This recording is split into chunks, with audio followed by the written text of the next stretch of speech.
Namun hari ini, di zaman ini, di negeri yang mayoritas penduduknya beragama Islam, presidennya beragama Islam, wakil presidennya beragama Islam, menteri-menteri, pejabat-pejabat, jenderal-jenderal banyak berKTP Islam. Tetapi ketika pelantikan pengukuhan pasukan paskibraka, para wanita dipaksa melepaskan jilbabnya. Dia membisu para pejabat terlaknat demi hanya untuk upacara bendera. Lebih mulia bendera dibandingkan kerudungnya umat Islam di negeri yang mayoritas Islam terbesar di dunia. Dan mirisnya, yang merusak Islam itu orang Islam sendiri. Maka benarlah kata Rasulullah, di suatu zaman nanti akan terjadi di tengah kehidupan manusia, di mana Islam hanya tinggal namanya saja. Di negeri ini banyak yang berKTP Islam, tapi KTP-nya saja yang Islam. Perangainya lebih parah daripada orang kafir lagi. Assalamualaikum warahmatullahi wabarakatuh. Saya bersama Biker Subuhan Pekanbaru Riau. Bagi yang sudah bergabung, istiqomah. Bagi yang belum, segera bergabung. Kiamat sudah dekat. Berkah selalu, sukses. Assalamualaikum warahmatullahi wabarakatuh.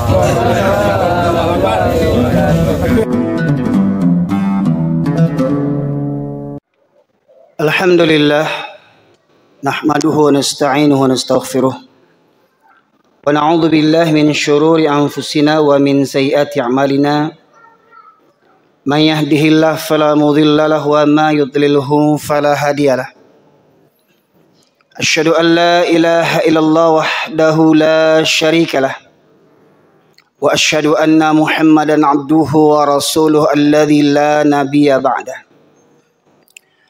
Allahumma salli wa sallim ala nabiyyina Muhammad wa ala alihi wa sahbihi ajma'in. Qala Allah Ta'ala fil Qur'anil Karim, a'udzu billahi minasyaitonir rajim. Ya ayyuhalladzina amanu taqullaha haqqa tuqatih wa la tamutunna illa wa antum muslimun. Amma ba'du, ma'asyiral muslimin, usikum wa iyaya bitaqwallah faqad fazal muttaqun. Kama qala Allah Ta'ala, inna akramakum indallahi atqakum. Ma'asyiral muslimin, sidang jamaah Jumat rahimakumullah. Bersyukur senantiasa kita kehadirat Allah Subhanahu wa Ta'ala di atas kelimpahan rahmat dan karunia yang masih Allah anugerahkan kepada kita.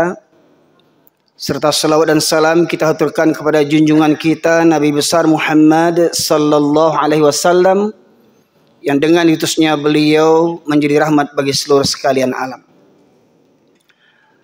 Ma'asyiral muslimin yang dirahmati oleh Allah, pada kesempatan kali ini khatib mengajak kepada diri khatib sendiri dan kepada kita semuanya, marilah kita memperbaharui, bermuhasabah, introspeksi, dan meningkatkan iman dan takwa kita kepada Allah Subhanahu wa Ta'ala.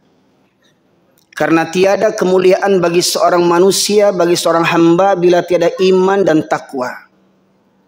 Seperti mana kata Buya Hamka, kalau hidup sekedar hidup, kalau kerja sekedar kerja, kalau makan sekedar makan, binatang di hutan juga hidup. Binatang di hutan juga bekerja. Binatang di hutan juga makan. Binatang di hutan juga membuat keluarga. Namun Allah ciptakan kita manusia sebagai makhluk yang sempurna, makhluk yang paling mulia, bahkan lebih mulia dibandingkan malaikat. Hingga Allah perintahkan di awal penciptaan manusia, Nabi Adam alaihissalam, Allah perintahkan kepada para malaikat semuanya untuk sujud hormat kepada Nabi Adam alaihissalam. Namun apabila manusia mengabaikan bimbingan Allah Subhanahu wa Ta'ala dan Rasulullah, maka niscaya manusia pun menjadi makhluk yang paling hina, sehina-hinanya. Maka daripada itu, masyaallah muslimin yang rahmati Allah, marilah kita hadirkan jiwa dan raga kita, jasad dan roh kita di setiap Jumat kita diwajibkan bagi para laki-laki untuk memperbaharui iman dan takwa, mendengarkan tausiah, ceramah, nasihat dari guru-guru kita, dari ustadz-ustadz kita, yang semoganya dapat meningkatkan iman dan takwa kita kepada Allah Subhanahu wa taala. Dan itulah bekal kita menuju alam akhirat, alam yang kita imani, yang kehidupan itu melebihi dahsyatnya dibandingkan kehidupan di dunia.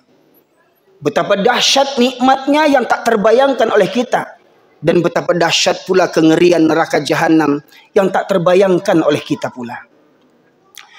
Maka daripada itu, masyaallah muslimin yang dirahmati oleh Allah, di awal majlis ini, di awal khutbah ini, saya mengajak kepada kita semuanya untuk merenungi firman Allah yang sering saya ulang-ulang, agar kita tadabburi ayat ini, agar kita bercermin kepada Al-Quran, siapa diri kita sesungguhnya. Jangan pula kata pepatah, buruk muka cermin dipecahkan. Kalau dapat buruk muka kita, kita perbaiki diri kita. Kita perbaiki akhlak kita, kita perbaiki moral kita, kita perbaiki tingkah laku kita, kita perbaiki hubungan kita kepada Allah dan hubungan kita kepada manusia.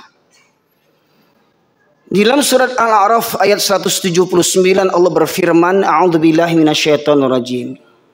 Wa laqad dzara'na li jahannama katsiran minal jinni wal ins lahum qulubun la yafqahuna biha wa lahum a'yunun la yubsiruna biha wa lahum adhanun la yasma'una biha ulaika kal an'am bal hum adall ulaika humul ghafilun.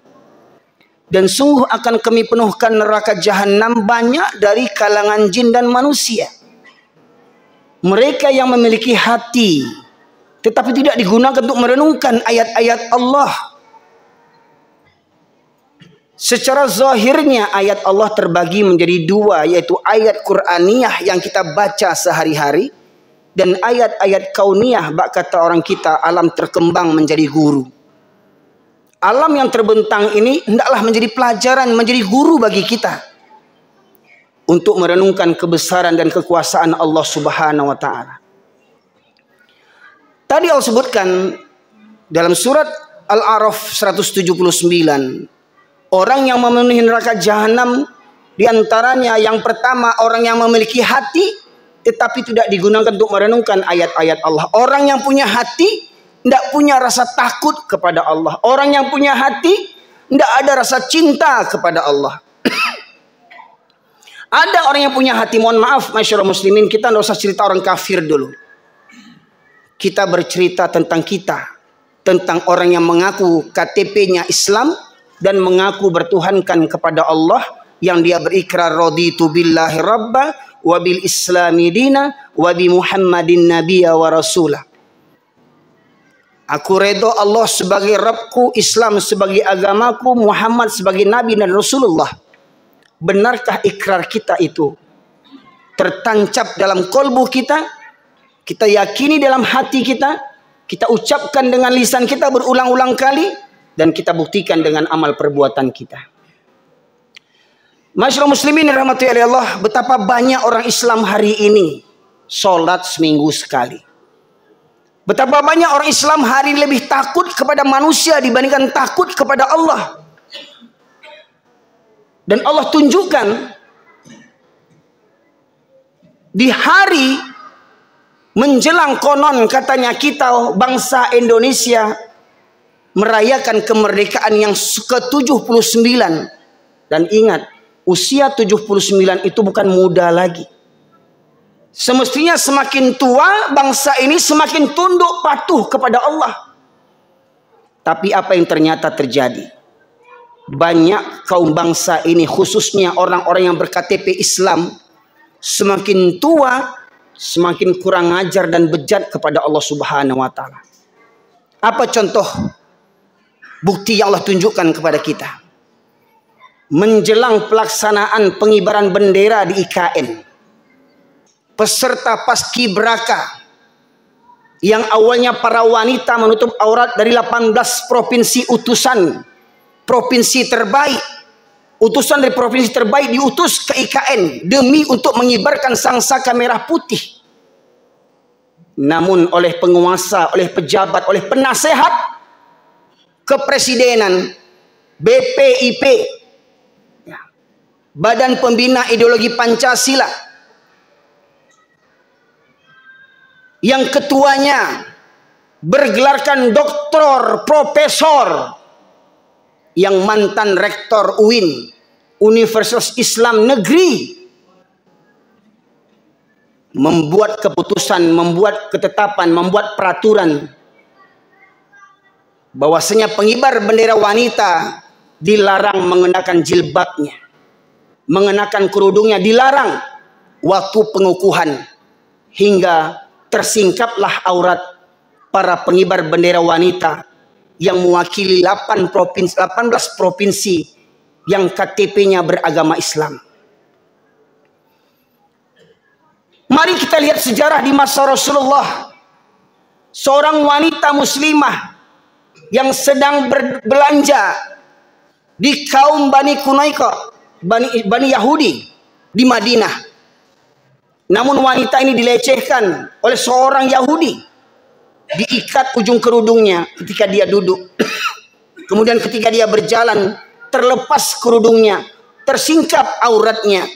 Hanya sebatas nampak rambutnya. Maka berita itu sampai kepada Rasulullah. Lantas Rasulullah mempersiapkan tentaranya untuk menyerang kaum Bani Qainuqa, menyerang satu kampung, yang kampung itu mayoritas penghuninya adalah kaum Yahudi dari Bani Qainuqa.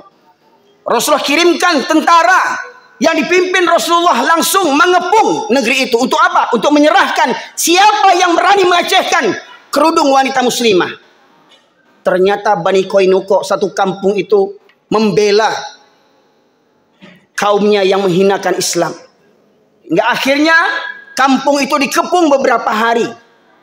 Hingga akhirnya warga Bani Qainuqa itu menyerah dan meminta maaf. Lantas apa kata Rasulullah? Kalau bukan karena dianggap Rasulullah manusia yang kejam, niscaya Rasulullah bantai semua penghuni Bani Qainuqa itu. Namun akhirnya Rasulullah membuat peraturan, membuat keputusan, Bani Qainuqa silahkan angkat kaki dari Madinah.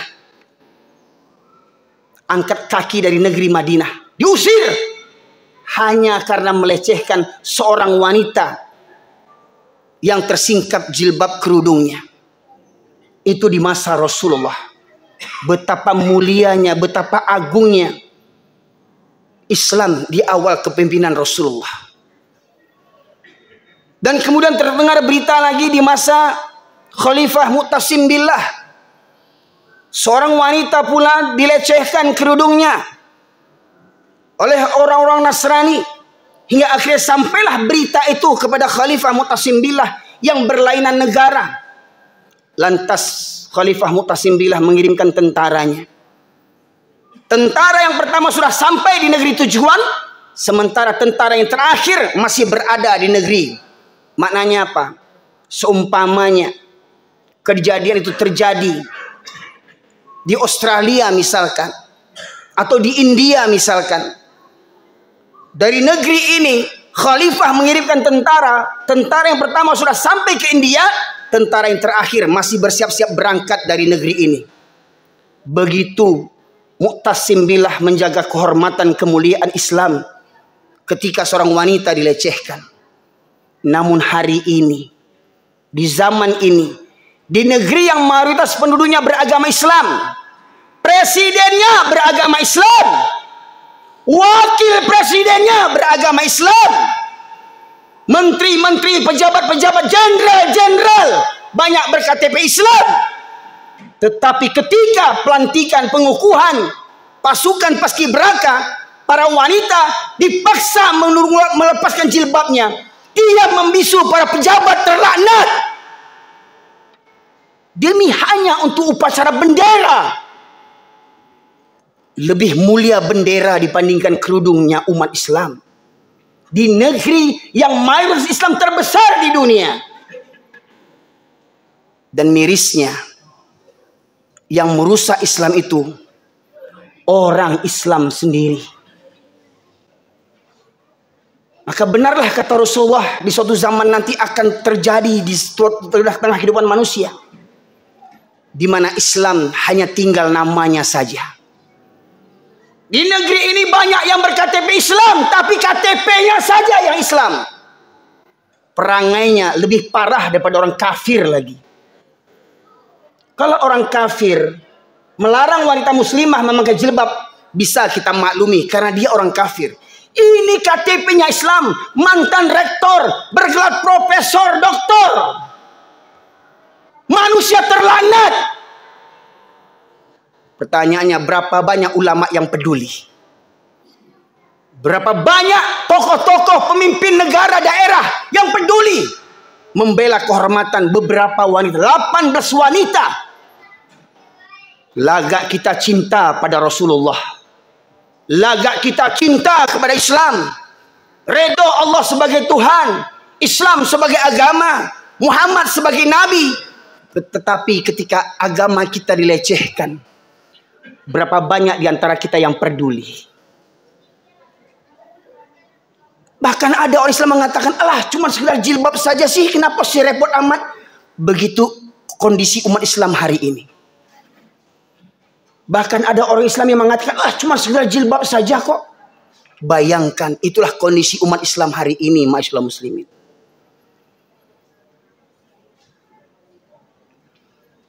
Kemudian dalam ayat berikutnya tadi, Al-A'raf 179 Allah menegaskan, orang yang memenuhi neraka jahanam, yang pertama tadi punya hati tetapi tidak ada takut kepada Allah. Begitu pula hari ini, tidak heran kalau orang Islam tidak peduli dengan agamanya. Karena apa? Dengan sholat saja. Betapa banyak laki-laki Islam hari ini hanya hari Jumat datang ke masjidnya. Tidak hari Jumat tidak ke masjid. Rumah bertetangga dengan masjid. Rumah bertetangga dengan masjid. Berkumandang bersautan azan di mana-mana, silahkan pilih mau sholat di mana. Pun tak berangkat gerak hatinya untuk melangkahkan ke masjid. Tapi kalau untuk cari pitih, untuk cari makan, gunung kan kudaki, lautan ku seberangi, surau terlewati, mental binatang.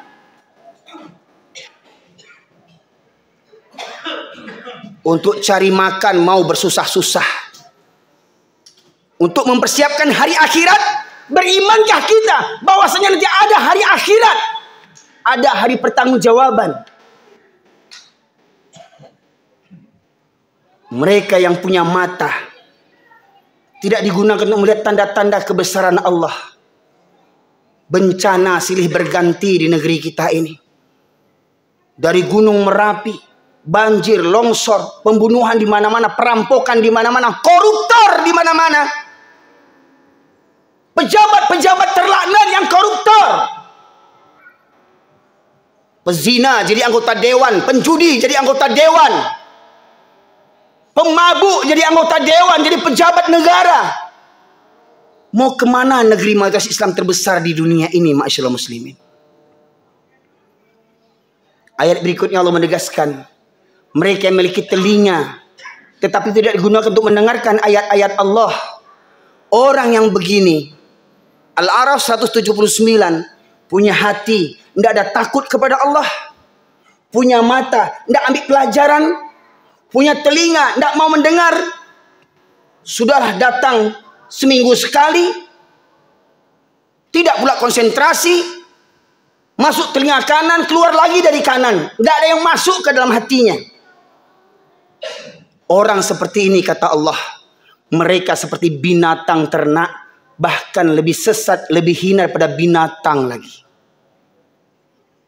Jadi kalau ada orang Islam bertetangga dengan masjid, berat langkah kakinya ke masjid, ini kata Allah saya sebutkan, itu binatang, bahkan lebih hina pada binatang lagi.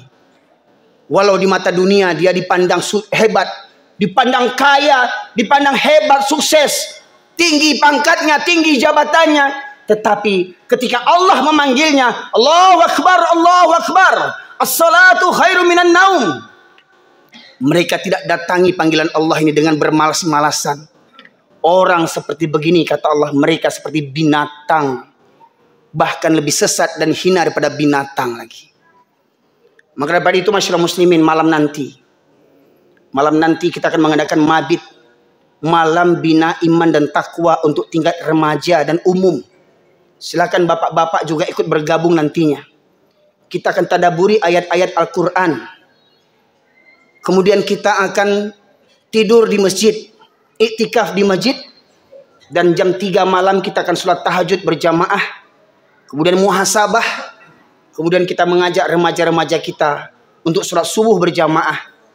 Maka bagi para bapak sekalian yang mendengarkan ceramah ini, tolong hantarkan anak-anak kita. Hantarkan anak-anak kita dari usia sekolah, dari tingkat SD sampai remaja, untuk hati mereka tergantung dengan masjid. Karena Allah menegaskan dalam surat Maryam ayat yang 59, fa khalafa min ba'dihim khalfun adha'us shalah wattabu hawah fasawfa yalqawna ghayya. Maka akan datanglah generasi yang buruk, yaitu generasi yang menyia-nyiakan sholat dan memperturutkan hawa nafsunya. Maka niscaya generasi itu akan menjadi generasi yang tersesat, masyaallah muslimin. Generasi ini jangan kita bayangkan yang muda saja. Jangan kita bayangkan yang muda saja. Yang muda saja malas ke masjid, apalagi yang tua. Yang tua semestinya semakin dekat kepada Allah. Hari ini masih banyak yang orang tua pun tak ke masjid. Kenapa anak-anak kita jam sekolah bisa bangun? Kenapa anak kita jam sekolah bisa berangkat ke sekolah dengan pakaian rapi, kita hantarkan dengan motor, dengan mobil kita. Kita berikan uang sakunya. Tetapi kenapa waktu subuh anak kita tidak bisa kita bangunkan? Kenapa waktu subuh anak kita tidak bisa kita bawa ke masjid? Kenapa? Karena orang tuanya, ayahnya, termasuk generasi orang tua yang sesat, yang tidak peduli dengan sholat. Kalaulah seorang muslim tak peduli dengan sholat, niscaya urusan yang lebih besar mereka tidak akan peduli lagi. Maka mari kita buktikan, kita selamatkan generasi muda kita dengan acara nanti malam, acara mabit. Silahkan hantarkan, sampaikan kepada anak-anak kita, pemuda-pemuda kita. Syukur alhamdulillah kalau orang tuanya, ayahnya ikut serta. Bak kata orang Minang, anak dipangku kemenakan dibimbing. Semoga kiranya khutbah Jumat yang tegas ini, saya katakan bukan keras khutbah Jumat ini, itu bersumber daripada firman Allah. Allah sebutkan orang yang tidak memahami ayat-ayat Allah, yang keras hatinya, yang membuta matanya, yang tuli telinganya. Khatamallahu ala qulubihim wa ala sam'ihim wa ala absarihim ghisyawatun wa lahum adzabun azim. Kata Allah, mereka binatang yang paling buruk di muka bumi ini. Fa'tabiru ya ulil albab la'allakum turhamun.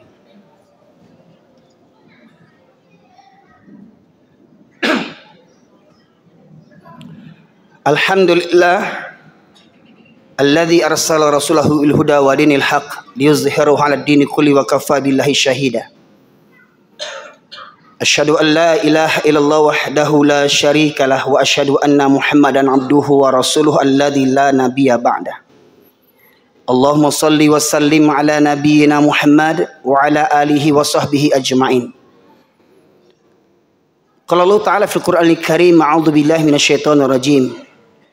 Ya ayyuhalladzina amanu taqullaha wa qulu qawlan sadida yuslih lakum a'malakum wa yaghfir lakum dzunubakum wa may yuti'illaha wa rasulahu faqad faza fawzan 'azima. Masyaallah muslimin rahmati Allah. Ambillah hikmah pelajaran dari kata pepatah, alam terkembang menjadi guru. Lihat kondisi alam, lihat dunia Islam hari ini. Di Palestina saudara kita dibantai berhari-hari, berpuluh-puluh tahun saudara kita di Palestina dibantai. Namun raja-raja Arab, tentara-tentara Arab, pemimpin-pemimpin Islam, dia membisu, tak berani membela kehormatan saudaranya terhina. Bukan sekedar jilbab para wanita yang dihinakan, tetapi kehormatan mereka, kemuliaan mereka. Seakan-akan mereka tidak dianggap manusia oleh bangsa Yahudi terlaknat, bangsa kera dan babi. Dan lihat di negeri kita, mayoritas penuh beragama Islam tetapi benci kepada Islam, takut membela Islam. Demi pangkat dan jabatan mereka gadaikan agama mereka, mereka gadaikan iman dan takwa mereka demi pangkat dan jabatan. Kalau hanya berpacu untuk mencari pangkat dan jabatan serta kekuasaan, Fir'aun lebih hebat dari orang sekarang. Kalau sekedar mencari pejabat, Haman, Perdana Menterinya Fir'aun, lebih hebat daripada para pejabat. Kalau sekedar hanya memburu harta kekayaan, Korun lebih kaya dibandingkan orang-orang yang paling kaya di dunia ini. Maka masyarakat muslimin yang dirahmati oleh Allah, seorang tokoh Yahudi pernah sesumbar mengatakan, kita tidak perlu takut kepada umat Islam selagi masjidnya umat Islam di waktu subuh tidak seramai seperti waktu sholat Jumat. Orang kafir mengukur kekuatan umat Islam dari kondisi jamaah sholat subuh. Kenapa dia mengatakan kita tidak perlu takut kepada umat Islam selagi masjidnya umat Islam di waktu subuh tidak seramai seperti waktu sholat Jumat? Kata Buya Hamka, kalau ingin melihat orang Islam, lihat waktu sholat Jumat akan datang nih hari ini nih. Para penjudi bisa duduk datang. Para pemakai narkoba datang. Para koruptor datang. Rentenir datang. Pezina datang. Pecandu judi datang. Itu di waktu hari Jumat yang KTP-nya Islam. Tapi kata Buya Hamka, kalau ingin melihat orang-orang beriman, lihat waktu subuh. Siapa yang selalu hadir di waktu subuh, itulah orang-orang yang beriman. Makanya orang Yahudi tahu, mereka tidak takut kepada Islam kalau masjidnya di waktu subuh tidak seramai seperti sholat Jumat. Karena apa? Karena mereka tahu orang-orang Islam hari ini banyak orang-orang munafik yang KTP-nya Islam, tapi hatinya hati Yahudi. Kalau sumpahnya hidup mati demi Allah, inna sholati wa nusuki wa mahyaya wa mamati lillahi rabbil alamin. Bangun subuh aja susah. Berangkat melangkah ke masjid saja susah. Rumah dekat dengan masjid susah berangkat ke masjid. Bayangkan, manusiakah itu? Manusiakah itu? Yang Allah berikan hati, Allah berikan mata, Allah berikan pendengaran, tak tergerak hatinya ketika berkumandang azan menggema di penjuru dunia ini. Di masa Rasulullah, seorang buta bertanya kepada Rasulullah, Abdullah bin Maktum, sudah tua, buta, tinggal sebatang kara, rumah jauh dari masjid, jalan berliku-liku, banyak binatang berbisa, 6 kesulitannya. Bertanya menghadap kepada Rasulullah, ya Rasulullah, bolehkah aku sholat di rumahku karena kesulitan yang kuhadapi? Aku orang tua yang buta, tinggal sebatang kara, rumah jauh, jalan berliku-liku, banyak binatang berbisa. Bolehkah aku sholat di rumahku? Apa kata Rasulullah? Apakah kau mendengar seruan azan? Dengar ya Rasulullah. Maka tidak ada keringanan bagimu untuk sholat di rumahmu. Orang tua buta yang tinggal sebatang kara, jauh rumah dari masjid, tak punya teman, tak punya kendaraan. Oleh Rasulullah tidak diberikan keringanan sholat di rumahnya. Hari ini yang tak datang ke masjid waktu subuh, apanya yang buta? Apanya yang tuli? Apanya yang lumpuh? Kalau sudah hati yang buta, maka siapapun yang berceramah, siapapun yang berkhutbah, bukan semakin menambah imannya, tetapi semakin menambah kebenciannya. Itulah 2 karakter orang yang mendengarkan ceramah nasihat, kata Imam Syafi'i. Orang yang berilmu, orang yang berakal akan merenungkan kajian-kajian ceramah yang didengarnya. Tetapi orang yang jahil, orang yang bodoh, orang munafik akan merasa benci dan tersinggung dengan ceramah yang didengarnya. Maka tinggal pilih di bagian mana kita ini. Orang yang terkunci mati hatinya, ataukah masih ada seberkas hidayah yang masuk dalam kalbu kita untuk mengadakan perubahan di hari ini dan masa yang akan datang sampai akhir menjemput kita. Semoga kiranya Allah senantiasa melimpahkan rahmat dan hidayah kepada kita sekalian. Semoga Allah mengampuni dosa-dosa kita semua. Semoga kiranya Allah mudahkan kita untuk tunduk patuh di masa yang akan datang sampai akhir hayat kita. Innallaha malaikatahu yusholluna 'alan nabi ya ayyuhalladzina amanu shallu wassallimu taslima. Allahumma fil muslimin wal muslimat wal mu'minina wal mu'minat al ahya'i minhum wal amwat innaka qadiyal hajat. Rabbana zalamna anfusana wa illam taghfir lana wa tarhamna lanakunanna minal khasirin. Rabbana la tuzigh qulubana ba'da idh hadaytana wa hab lana min ladunka rahmah innaka antal wahhab. Allahumma arinal haqqa haqqa warzuqna ittiba'ah wa arinal batila batila warzuqna ijtinabah. Rabbana ighfir lana wa liwalidayna warhamhuma kama rabbayana shaghira. Rabbana hab lana min azwajina wa dhurriyyatina qurrata a'yun waj'alna lil muttaqina imama. Rabbana la tu'akhidhna in nasina aw akhtana. Rabbana wa la tahmil 'alaina isran kama hamaltahu 'alal ladzina min qablina. Rabbana wa la tuhammilna ma la taqata lana bih wa'fu 'anna waghfir lana warhamna anta maulana fansurna 'alal qaumil kafirin. Allahumma ansuril muslimin wal mujahidin fi Filistin. Allahumma ansuril muslimin wal mujahidin fi Filistin. Allahumma ansuril muslimin wal mujahidin fi Filistin ya Allah ya arhamar rahimin. Allahumma ansuril muslimin wal mujahidin fi Indonesia ya mujibas sa'ilin. Rabbana atina fid dunya hasanah wa fil akhirati hasanah wa qina adzaban nar. Subhana rabbika rabbil izzati amma yasifun. Wassalamun alal mursalin walhamdulillahi rabbil alamin. Aqimus shalah.